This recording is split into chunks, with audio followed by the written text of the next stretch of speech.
tone of the emails was casual, but the implications were anything but. They didn't talk like judges, they talked like kings, above the law, beyond reproach, and in cahoots with their objectives. JD's jaw tightened. "These are not isolated acts," he whispered. "This is an agenda." There were judges across different states all issuing the same rulings. Corporations were being protected, political friends were being protected, and foes silenced, discredited, destroyed. The trend wasn't legal. It was strategic warfare waged from the bench. JD's gut was screaming at him. He was now investigating something far more organized than corruption. It was a system, a machine, a covert network that worked beneath the radar of the justice system, out of the public eye. He grabbed for his phone with desperation and scrolled to a number he hadn't dialed in years. Marcus Doyle, a former FBI agent turned private corruption monitor. Marcus had a reputation for smelling out what others couldn't, and at that moment JD needed eyes that weren't clouded by politics or bureaucracy. There were 2 rings before someone with a gruff voice answered. "Vance? We have to discuss," JD told him, his voice low but resolved. "I believe Caldwell was just the beginning. There's something more operating here, so much more." A pause. "Where?" "I'll give you coordinates, off the record, no phones, no tails." Marcus didn't ask why. He knew better. "I'll be there." As JD hung up the phone, he gazed back at the web on his desk. Names, red lines, cold cases, stifled voices. The pieces were fitting together. And the deeper he delved, the more sinister the truth turned. But he was past the point of no return. "I've seen this arrangement done before," Marcus snarled, dumping a stack of sensitive papers onto JD's desk. It was long after midnight, and only the desk lamp had lit the room, casting long, ominous shadows across the walls. JD's office, normally spit-shined and professional, appeared now like some war room.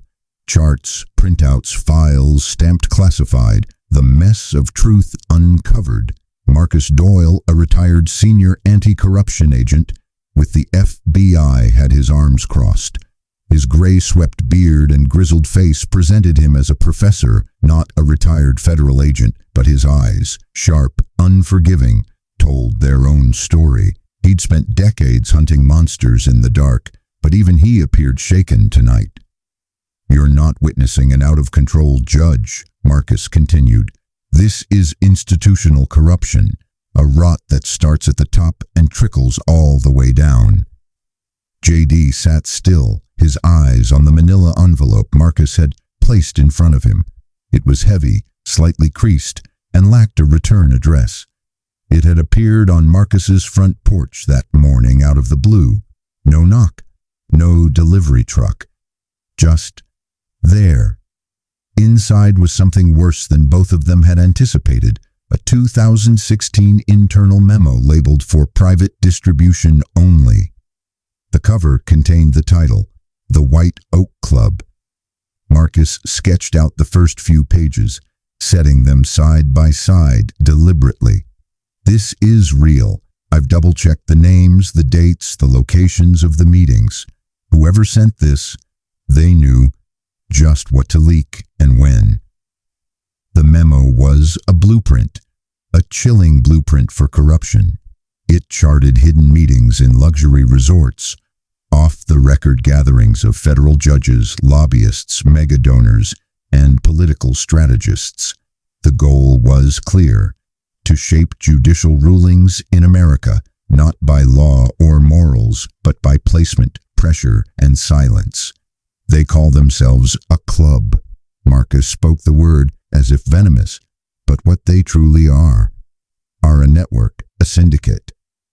At the center of every plan, every transaction, every strategy was one name: Robert Caldwell.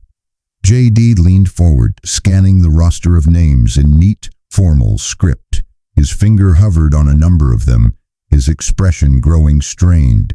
Senators, CEOs law firm partners, even 2 active federal judges and the chief counsel to a recent Supreme Court nominee. This, JD's voice was low, barely audible. This is a shadow government. Marcus nodded slowly, his jaw clenched hard. And it's been hiding in plain sight the entire time, shielded by power, subsidized by money, masquerading in the guise of legal loopholes no ordinary citizen could ever even dream of unraveling. JD leaned back in his chair, staring at the ceiling as if it would give him an answer. There were no answers there, however, only decisions. "This is not Caldwell anymore," he said finally. "This is about the system, the whole damn thing." Marcus's eyes did not blink. "Then we set it on fire, piece by piece." The silence that followed that wasn't fear, it was resolve, determination. Both of them knew that once they'd embarked on this war, there was no going back. And thus, it began. As JD and Marcus investigated the White Oak conspiracy, the atmosphere around them started to shift. What had begun as rumors in hushed courtrooms and mysterious notes now became unmistakable warning signs, blunt, calculated, and deadly. It started with a phone call from Kara Ellison, a tough, in-your-face investigative journalist who had made a name for herself fighting government corruption tooth and nail. She had called JD on a secure line, her voice quivering but unyielding. "Senator," she stated, "I believe I've been compromised.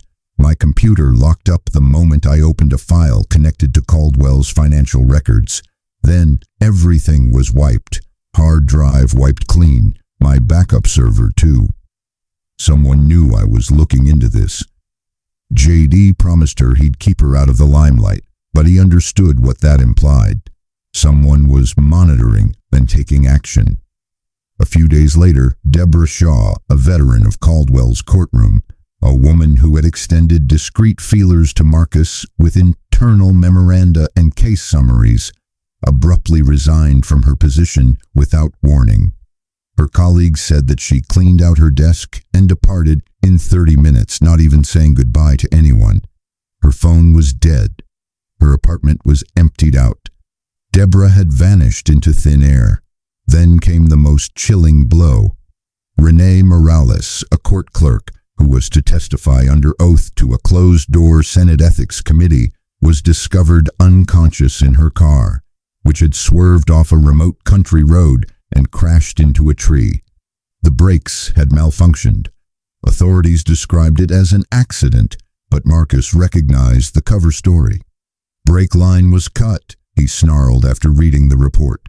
"Classic intimidation tactic. They're not threatening anymore. They're striking back." JD's DC townhouse was no refuge either. For 3 nights in a row, a black SUV sat outside, running. Cornered, the driver would flee quietly, never revealing himself. One night, JD discovered his trash can had been rummaged through. Nothing taken, but everything rumpled. A message, a threat. "They're watching." Anonymous messages started arriving on JD's personal cell phone, encrypted and untraceable. "You're making a mistake. Some secrets serve the nation. Stop digging or you will be buried with it." But rather than backing down, JD doubled down. The intimidation only made him more determined. He compiled the evidence and approached those he could trust. A small group of senators who had not yet been bought off or silenced, and a few alternative news sources who were infamous for reporting what mainstream sources would not. Within days, stories were leaking out. Articles, podcasts, late-night broadcasts with grainy images of illicit meetings, mysterious court rulings, and Caldwell's associations. The public was waking up. Internet forums were aglow with conjecture. Protest signs began to appear outside federal buildings. What began with the arrest of one judge was now spinning out of control into a national reckoning. People no longer thought it was about one man. They saw the rot in the system, the architecture of injustice that had quietly defined their lives. And JD was certain of one thing. Something had snapped, and no one could stop the flood now. It was a cold, gray Tuesday morning in Washington, a morning in which the sky felt thick with foreboding that something would change. JD Vance stepped out of his townhouse, briefcase in one hand, coffee in the other, ordinary until he saw something out of place. He noticed a piece of paper lodged under his windshield wiper, flapping in the soft breeze. Blotchy block letters were scribbled across it in a careless manner, each letter carved with jagged precision. Some stones are better left unturned. He stared at it for a moment, expression blank. No signature, no logo, just the chilling blandness of a threat disguised as a warning. JD did not flinch. He did not fold up the note. He peeled it off, folded it tidily, and pushed it into his coat pocket. It was verification, not dissuasion. They were scared, and they should be. Half an hour later, JD arrived at the Capitol Press briefing room, 2 aides in tow and the heavy manila folder in his left hand, and the note in his right hand. He climbed onto the podium, looking out over the ocean of reporters, cameras, and political aides that now crowded the room. All the chairs were taken. Reporters stood in tiers along the back wall, phones raised, live broadcasting. He stopped, let the tension mount. Then, slowly, he held the note out for everyone to view. "This," he said, his voice steady, "was on my car windshield this morning." Flashes erupted all over the room, gasps that could be heard, whispers. The press had been surrounding him for days now, anticipating the next scoop. But this was blood in the water. JD laid the note on the podium and opened the file. There was page after page in there. Financial records, internal emails, meeting notes, whistleblower reports. He opened up to the first one and let it hover above. "We are facing systemic corruption," he proclaimed, voice heating with indignation, "which infects our political and judiciary branches. We are not speaking of a single rogue judge. We are talking about a whole network that works behind closed doors, sustaining itself on silence and counting on your fear." He moved in closer to the mic. "I will not be deterred." The room exploded. Journalists were yelling questions. Microphones were pushed in front of people. Others tried yelling over each other, demanding names, evidence, what comes next. But JD remained calm. He had scripted each word. "The American people," he continued, "are entitled to know who's been pulling the strings of their justice system behind the curtain. This isn't about partisanship. It's about truth, about whether justice is still the people's or has been auctioned off to the highest bidder." Social media was running in overdrive. Hashtags began trending in minutes. #, White Oak Files. #, Drain the Courts. #, JDVS the System. For decades, the shadow cabal working behind the judiciary had operated with impunity, silent, calculating, unassailable. But now, they'd made it personal, and JD Vance wasn't just fighting back. He was going to burn it all down, with truth as his match. March 15th was not a typical day on Capitol Hill. Since early morning, the air was charged with tension. Protesters stood guard behind the barricades surrounding the Capitol building, holding signs that read, "Drain the courts, justice for sale, and no more secrets." The usually sleepwalk Senate steps were the location of something historic. TV cameras were in place before dawn. Helicopters buzzed overhead.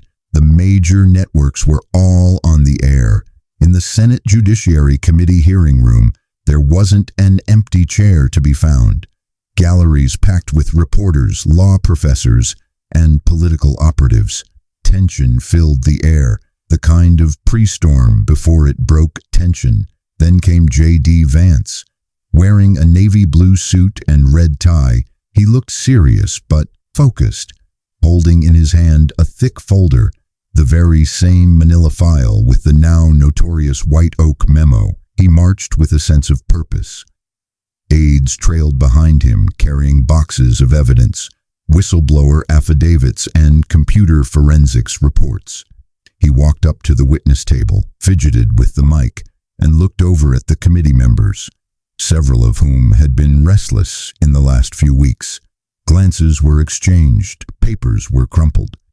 JD sensed their unease. Some of the people on that list were sitting right in this room. He opened the file. "Here is this letter," JD started, holding up the memo, which was sent to my office anonymously. It describes a secret network of influence running from our district courts to the Supreme Court pipeline. Gasps were to be heard when he started enunciating the names slowly, deliberately. Judge Alan Merkson, lobbyist Terry Rook, former White House counsel Daniel Trask, Supreme Court nominee Martin Elridge. The room fell into an uncomfortable silence. Even the hum of cameras stopped momentarily. One of the opposition senators, clearly shaken, interrupted him. "Senator Vance, no disrespect, but this is highly irregular." JD didn't even blink. He interjected, tone unflinching. "Evidence? Look, names, dates, emails, wire transfers, coordinated votes. They are not allegations. They are facts. And if this institution has any shred of integrity left, it will act." There was stunned silence that ensued. Outside, the protest slogans echoed louder. "No more secret courts." "JD for truth." Breaking news alerts flashed on phones. Hashtags trended online. The White Oak testimony with truth in the chamber. Expose the bench. For years, the American people had suspected that something was not quite right, that justice was no longer blind but for sale. Today, JD validated their worst suspicions. And above all, he gave them a name for it, the White Oak Club. Committee members were pushed into crisis meetings by the end of the day. Staffers leaked transcripts. Civil rights organizations filed immediate petitions. Footage was played repeatedly on late-night television shows. JD Vance hadn't just uncovered a conspiracy. He'd kicked open the doors of the most sacred, silent room in America and showed the people what was festering inside. In the 72 hours following JD Vance's bombshell testimony, the wheels of justice, actual justice, began to spin at frightening pace. The Justice Department, at the behest of public demand and irrefutable evidence, opened a secret federal investigation. Its codename, Operation Oakfall. No-knock entrances were made. Data servers were confiscated. File cabinets were ransacked. Surveillance tapes were seized. 7 top-tier arrests were effected that first night. 2 judges at the federal level, a tech mogul billionaire, a former solicitor general, and 3 political consultants directly linked to lobbying firms to whom the White Oak memo had been sent. The story broke around 6 a.m. By lunchtime, stocks trembled. Lobbyist firms rushed into action. And the public? They were glued to the screens. This was no scandal. This was a purge. Inside a safe federal building, Judge Robert Caldwell, the man whose arrest had set this fire ablaze, sat face to face with DOJ investigators, shackled, pale, broken. His formerly arrogant attitude was gone. He was no longer the law above himself figure of the courtroom. He was a man confronted with the full fury of the law he had corrupted for so long. It didn't take long. Hours into the questioning, he asked for water, then for a lawyer. Then he broke down in tears. "We thought we were invincible," he replied, his voice trembling with the weight of guilt. "We believed the law was on our side, not the people." He called names. He provided dates. He identified off-site meetings, encrypted email servers, shell companies that had been utilized for money laundering. He acknowledged judges had been chosen, cultivated, and placed on the bench like chess pieces. That decisions had been made via text messages and midnight dinners. That sentencing guidelines had price tags. Then he pulled out the most damning of them all, a decade-long internal email thread debating judicial assignments, corporate favors, and back-channel agreements worth billions of dollars. The DOJ gained confidence. Warrants for search tripled overnight. Entire law firms were shut down. More arrests were being made. At the end of the week, 23 individuals were behind bars, and more than 40 were under federal investigation. News anchors dubbed it the most important internal reckoning since Watergate. Others were even more extreme, dubbing it the end of the judicial aristocracy. Social media was on fire. JD Vance's face was on every network, but he was not speaking much, observing, working behind the scenes, allowing the truth to speak for itself. He had accomplished something that few believed was possible. He had not only found corruption, he had pulled it out by the roots, laid its center open to the sun, and challenged the system to purify itself or fall. Weeks became months, but the ripple effect of JD Vance's candidacy did not dissipate. It built like a tidal wave crashing on a corrupt beach.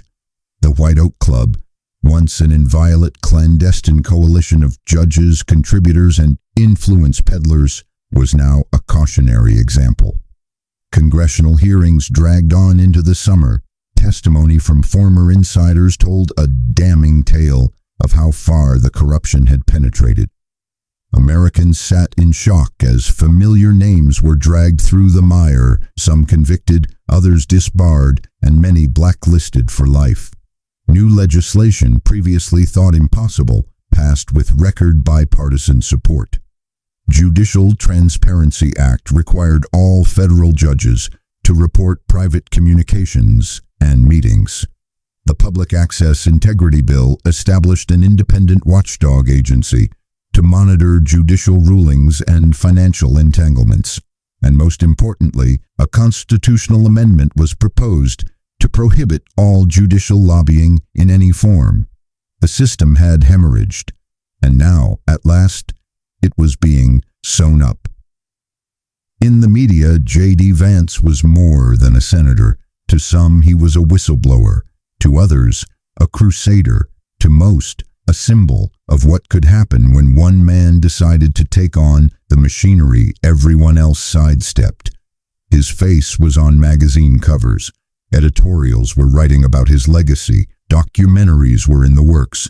But JD, he wasn't searching for cameras. He was strolling the same Capitol's marbled corridors, but now more reserved, a little more measured, shoulders burdened by the gravity of the war he had just waged. His suit was still crisp, but his eyes said otherwise.